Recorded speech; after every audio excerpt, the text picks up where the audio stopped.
Hi class, this is a comparison of the plant and animal cell. As always, you shouldn't just watch the video, you should be actively participating. I expect that you would have paper and pencil next to you so that you can draw this along with me or after the class, or after the video, I should say. So as you can see, there are a lot of similarities. 6 or 7 of these organelles are identical. We've got the nucleus, which is where the DNA is stored. We've got the endoplasmic reticulum and the ribosomes, which are essentially the workshop and factory of the cell. This is where proteins get made. Whenever there's junk or garbage that needs to be cleaned out and disposed of, the lysosomes are organelles that kind of roam around in the cell and pick up debris to get rid of. And the Golgi body is there to package any materials that are made by the ribosomes and the endoplasmic reticulum so that they can be shipped out of the cell. And the mitochondria is going to be the powerhouse of the cell. It will break sugar down to release energy. So all of those structures are identical. We need to also look at what structures are unique. So the important ones are going to be the cell wall. That is an additional level of protection for the plant cell. The plant does not move, so it has additional protection. It also helps maintain pressure of the cell when the cell has an abundance of water. Other structure that is unique is the chloroplast. Chloroplast is where photosynthesis occurs.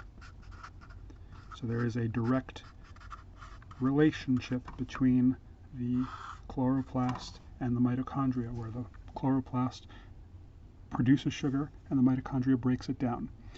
Think of it like, imagine you have sugar, flour, water, and eggs. You put those all in a bowl. Well, that's not a cake. It needs energy. It needs heat to take those individual ingredients to transform them into something that is delicious. Well, the chloroplast is essentially doing the same thing. It is taking carbon dioxide and water and transforming that into sugar. And then that sugar can be broken down by the mitochondria. So you bake a cake and eat it. Bake a cake and eat it. That is essentially what is happening inside of the plant cell. Animals don't do that. We do not make our own food. We have to hunt, gather, acquire it in some other way. We cannot internally produce it. And the third vacuole that I want you to be aware of is, the third organelle is the vacuole. The vacuole is essentially a storage mechanism. There's water, salts,